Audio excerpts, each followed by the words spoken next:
Oke, Assalamualaikum warahmatullahi wabarakatuh. Selamat pagi teman-teman. Perkenalkan, nama saya Febrian Bill Graham Sihite, NIM 2018-71022 dari jurusan D3 Teknologi Listrik. Nah, jadi pada pagi hari ini saya akan membahas mengenai karakteristik relay arus lebih waktu tertentu.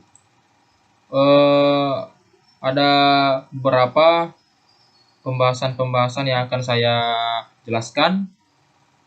Pertama, pengertian relay arus lebih, kemudian prinsip kerja relay arus lebih, pengertian relay arus lebih waktu tertentu, prinsip kerja relay arus lebih waktu tertentu, kemudian perhitungan koordinasi relay arus lebih, kemudian setelan time multiple setting atau TMS, dan kesimpulan. Pertama, apa sih relay arus lebih itu? Nah, jadi relay arus lebih itu adalah suatu relay atau pengaman yang bekerja berdasarkan adanya kenaikan arus yang melebihi suatu nilai pengaman atau arus settingnya dan jangka waktu tertentu. Nah, fungsi utama relay arus lebih ini ialah untuk merasakan adanya arus lebih, kemudian akan memberikan sinyal atau memberikan perintah kepada pemutus tenaga atau PMT yang kita kenal untuk membuka atau memutuskan kontaknya itu agar arus tidak dapat mengalir lagi. Nah, kemudian masuk ke prinsip kerjanya. Nah, untuk prinsip kerja relay arus lebih ini atau yang kita kenal juga OCR atau overcurrent relay. Nah, bekerja terhadap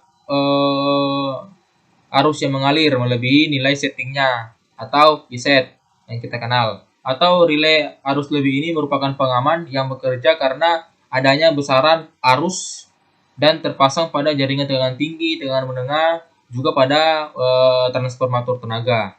Nah, pada dasarnya relay arus lebih ini adalah suatu alat yang dapat mendeteksi besaran arus yang melalui suatu jaringan dengan bantuan CT atau current transformer yang kita kenal.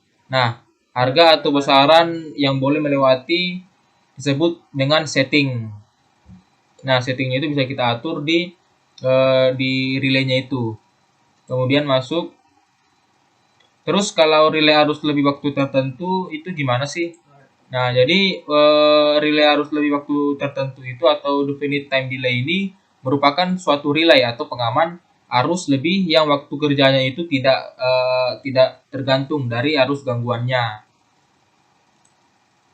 Terus untuk prinsip kerjanya untuk relay arus lebih waktu tertentu ini relay arus lebih waktu tertentu ini akan memberikan sinyal atau perintah kepada kontak pemutus tenaga atau PMT-nya. Nah, pada saat terjadi gangguan hubung singkat atau gangguan dan besarnya arus gangguan melampaui settingnya atau iset. Nah, dan jangka waktu kerja relay mulai pick up sampai kerja relay diperpanjang dengan waktu tertentu. Tidak tergantung pada besarnya arus yang mengerjakan relay. Nah, di sini kan ada gambarnya tuh. Ada gambar karakteristik relay waktu tertentu. Nah, di sini ada PMT atau pemutus tenaga. Ini PMT ini berupa sebuah kontak. Terus ada CT atau current transformer. Nah, ini CT-nya ini akan saling terkoordinasi lah dengan relay arus lebih waktu tertentunya ini. Nah, jadi saat terdapat arus atau kenaikan arus pada rangkaian ini, maka CT akan merasakan dulu dan menghitung berapa kenaikan arusnya ini. Nah, saat kenaikan arus ini melebihi settingan pada si relay arus lebihnya ini,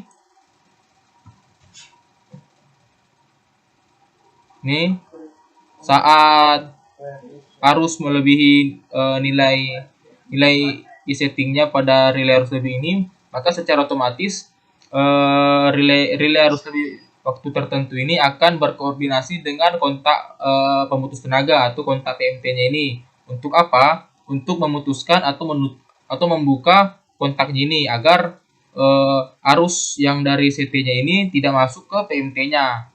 Yang mana kan kita tahu kalau arus gangguan itu masuk ke peralatan-peralatan itu kan bisa menyebabkan kerusakan pada peralatan-peralatan listrik yang contohnya yang ada di pembangkit, yaitu trafo atau generator. Nah, itu kan bisa merusak peralatan-peralatan. Nah, ini untuk kurvanya. Kurva relay waktu tertentu atau definite time relay-nya. Ini ada waktu atau T dengan I atau arus. Nah, jadi saat terjadi gangguan hubung singkat dan besarnya arus gangguan melampaui settingnya atau set. Nah, terus jangka waktu relay mulai pick up sampai kerja relay diperpanjang dengan waktu tertentu tidak tergantung besarnya arus yang mengerjakan relay. Nah, jadi di sini bisa kita atur untuk relay waktu tertentunya itu waktunya entah berapa second. Nah, itu bisa kita atur di sini. Nah, kalau dia telah melebihi semisal kita atur 20 second. Nah, jadi kalau hampir 20 second itu maka relay arus lebihnya akan berkoordinasi dengan kontak PMT-nya ini untuk membuka atau memutus aliran arus listrik. Itu, teman-teman. Oke, kita lanjut. Terus gimana sih setelah time multiple setting atau TMS-nya itu? Nah, jadi untuk pada tahap selanjutnya hasil perhitungan arus gangguan hubung singkat dipergunakan untuk nilai setelan arus lebih, terutama nilai setelan TMS atau time multiple setting dari relay arus lebih waktu tertentu. Nah, pada tahap selanjutnya hasil perhitungan arus gangguan hubung singkat dipergunakan untuk nilai setelan arus lebih, terutama nilai setelan TMS atau time multiple setting dari relay arus lebih dengan waktu tertentu. Nah, untuk setelan time multiple settingnya ini pada jaringan distribusi menggunakan standar inverse yang dihitung menggunakan rumus kurva yang tadi sebelumnya itu, mana waktu dengan arus, waktunya itu T, terus arusnya itu I. Nah, ini bisa teman-teman lihat buat rumusnya. TMS time multiple setting sama dengan T kali I volt per I set. Alpha kurang 1 per beta. Nah, kemudian T sama dengan beta kali TMS per I volt per I setting kali dengan alpha kurang 1. Nah, ini untuk Untuk T-nya ini adalah waktu trip. Nah, ini satuannya ini second atau detik. Nah, untuk I volt-nya ini ialah besar arus gangguan hubung singkat. Nah, satuannya ini untuk I volt-nya ini itu ampere. Terus kalau I setting ini merupakan besarnya arus setting sisi primer. Nah, ini untuk satuannya ini I settingnya ini dalam satuan ampere. Terus ada alpha dengan beta ini ialah suatu konstanta lah.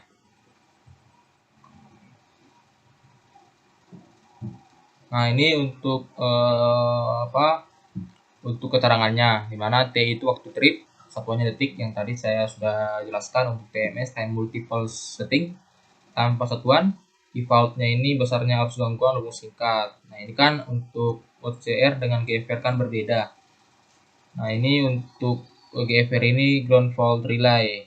Kalau OCR ini overcurrent relay atau relay arus lebih.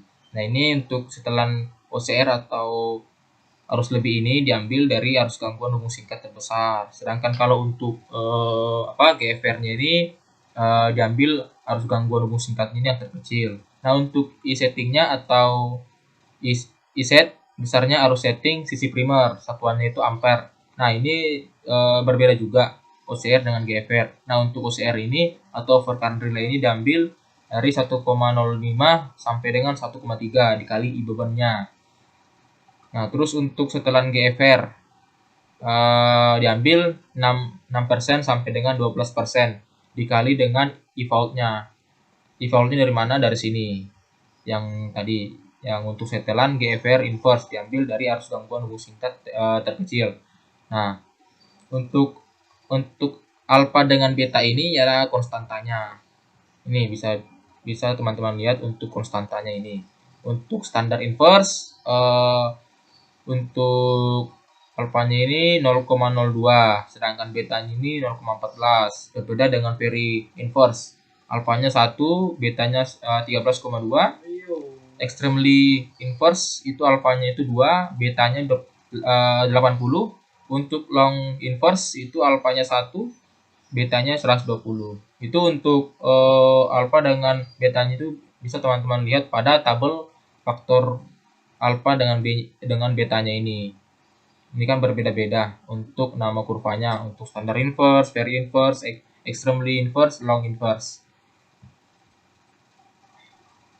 Oke. Kita sudah masuk kesimpulan. Nah, untuk kesimpulan pada karakteristik relay arus lebih waktu tertentu ini ialah relay arus lebih waktu tertentu atau definite time delay ini merupakan relay arus lebih yang waktu kerjanya itu tidak bergantung dari arus gangguannya.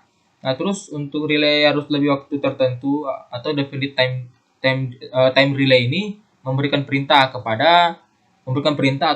memberikan sinyal kepada kontak PMT atau pemutus tenaga untuk pada saat terjadi gangguan hubung singkat itu kontak PMT atau pemutus tenaga itu diharapkan agar membuka atau memutuskan aliran arus listrik. Nah, kenapa? Agar peralatan-peralatan semisal pada pembangkit itu tidak akan rusak karena dari arus gangguan ini. Dimana kan arus gangguan ini sangat berbahaya lah pada peralatan-peralatan kelistrikan, khususnya yang ada di pembangkit. Itu. Jadi untuk di relay arus lebih waktu tertentu ini kita harus untuk menjaga sistem koordinasinya. Nah, kenapa? Karena sistem koordinasi itu sangat penting lah di dunia kelistrikan. Nah, yang mana sistem koordinasi antara CT dengan relay arus lebih atau OCR, kemudian dari OCR ke PMT itu yang tiga itu harus istilahnya saling berkoordinasi untuk mengamankan suatu peralatan-peralatan yang ada di contohnya di pembangkit, di gardu induk. Nah, itu. Oke, sekian buat penjelasan saya pada pagi hari ini. Saya ucapkan terima kasih. Bila ada salah mohon dimaafkan. Wassalamualaikum warahmatullahi wabarakatuh.